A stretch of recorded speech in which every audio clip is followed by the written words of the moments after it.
Greetings. Here I am. It's Friday at 5, and I just wanted to say hello. It's Friday at 4. Sorry. Just wanted to say hello to everybody. I am on the side of the road. We're on our ways down to south of Tri-Cities, the Prosser area, and we've been negligent. I've been negligent of having these Fridays at 4 with Freed because we've been traveling so much, and even I'm traveling right now, going down to the Tri-Cities. So I just wanted to touch base and say hello. It's going to be a shorter time together, but if there are any questions anybody has, I'd love to hear from you. I'm in beautiful Prosser. Look at this right behind me. A beautiful field. You can see we've been driving by a lot of orchards and wineries. It's just a beautiful time over here, but quite an interesting time in the world right now. I just got back from DC and had some great meetings there. They were very productive meetings. We're planning, certainly victory comes with planning, and so meeting with a lot of leaders in Washington DC about what it looks like right after we win the primary.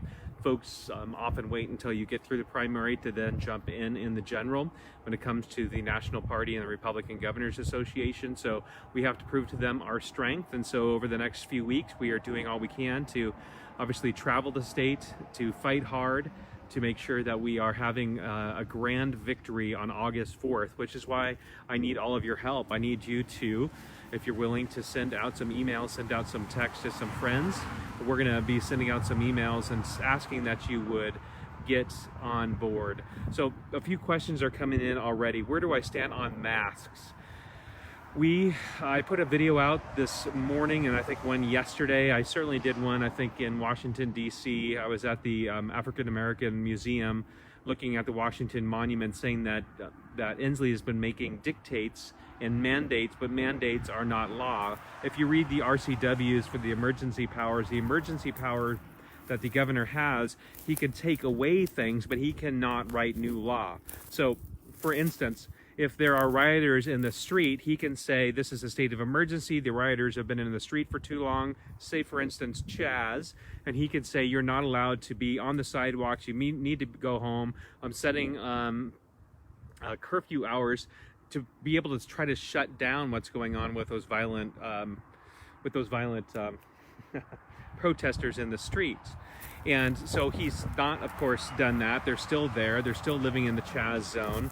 And the wind is blowing over here, kind of crazy. But he's not done it. So he can take away certain things for a temporary period of time, but he cannot make new mandates. He cannot write laws. We have the separation of powers for a reason. Our forefathers were super wise on how they set up our government, where we have emergency powers. There's something behind me. So mask, he doesn't have that right to make that a mandate. We have freedom under the law that says that we can choose to make our own decisions to keep ourselves safe or not with the mask, and whether you think they work or not, that still is our right. I've read plenty of science that said the masks don't work. If you have COVID, the molecule is so small it's going to go right through the mask. So even Jay Inslee the other day made the statement, well, you may wonder why I'm not wearing a mask right now. Well, it's my First Amendment right. Well, then let's all follow Jay Inslee's example and say it's our First Amendment right not to wear our mask. But really, it's a decision up to you. Joe, what would I do about CHOP? I call, Chaz. I visited down there. I spent an hour walking around Chaz or CHOP. I think it should be called SHOT now, because so many people are being shot down in the streets because there is lawlessness there. We need quick, decisive action to clear out what's happening in that zone on Capitol Hill. Yes, they wanted to make it feel like it's a street there. They wanted to feel like it's an art district. The reality is it's just vile graffiti that's everywhere, and it turned into what was supposed to be a demonstration, and the leadership gave them an inch and they literally took 6 blocks. We are in a state of lawlessness today where we have a governor who does not protect the citizens of Washington state. He lets go 950 prisoners out of jail when we are all under house arrest, and then now he's threatening if you don't wear a mask, he's going to fine you and send you to jail with a misdemeanor. I mean, unbelievable. Who is this guy? Who does he think he can get away with this kind of crap, as if we're not going to notice what's going on? We need to rise up and let our voice be heard. He wants to penalize law-abiding citizens of Washington state and then let the prisoners go free from jail. He was going to let go thousands of violent criminals out of jail.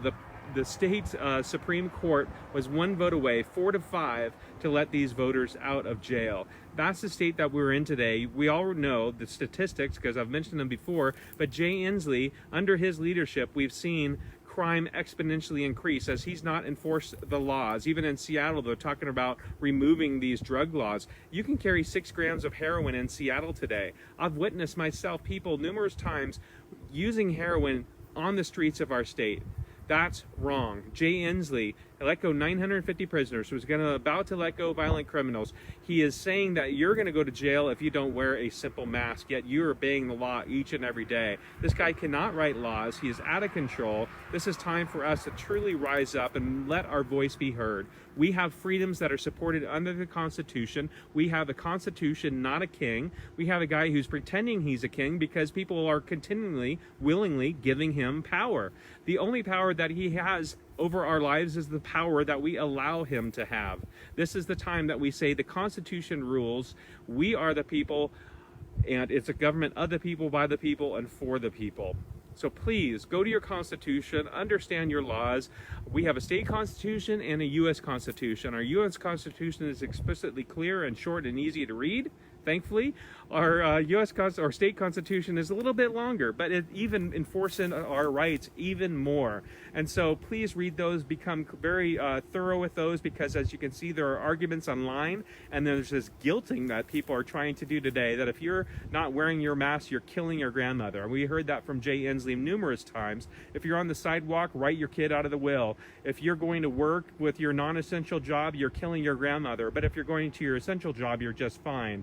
Continually, this guy is manipulating us. We don't need a leader that manipulates. We need a servant leader that says, I'm willing to stand in the gap for you, the people, during a difficult time. Yet this is the same guy that said, this is difficult work. I wish it wasn't on my shoulders. I wish it was on somebody else's. So he sits in the mansion that we all paid for, continues to take the salary that we all pay, and yet he refuses to let people go back to work. I've met myself with people on the streets of Seattle just 2 weeks ago in homelessness for the first time because of Jay Inslee's overreach and his directives that are shutting down businesses and putting people out of work. It is time that reopen Washington without these new red tape dictates that he continues to push forward. I was just in DC and I went to the BHAG, the Black House Autonomous Zone, at 1 in the morning, and walked around there. I actually told a lot of police officers, I walked up to them in their riot gear and told them, hey, we're praying for you. We are, just so you know, these people that are yelling and spitting in your face are a great minority. That we are a great majority saying that we are praying for them around the nation. Stand strong, have faith. So we are fighting hard in the Freed campaign to make sure that we are victorious, because we have a lot of work to do to make sure that we have, in the primary that's coming up, we have the greater numbers than everyone. So I need your help. I need you to jump and join the team with Team Freed. If you've not already contributed to the campaign, this is the time. After the general, obviously, we still need support, but a lot of support comes in from around the nation, because in my conversations and the ground that I've been tilling in Washington, D.C. for the last 6 to 8 months, they see that my campaign is the best campaign equipped to have victory in November, because I have the deep experience. No other candidate that's running right now has the experience. Even one new candidate just jumped in the race, most ridiculous thing ever. He's on a debate last night and says, we need to stop running red in Washington state, we need to run purple. Like, you're not really a Republican. Thanks, mainstreamers, for having him jump in. But the reality is, we need to stand on our conservative principles. We have nothing to be ashamed of in the Republican Party. We need to stand up for what is true, that we know that fiscal responsibility is what leads forward.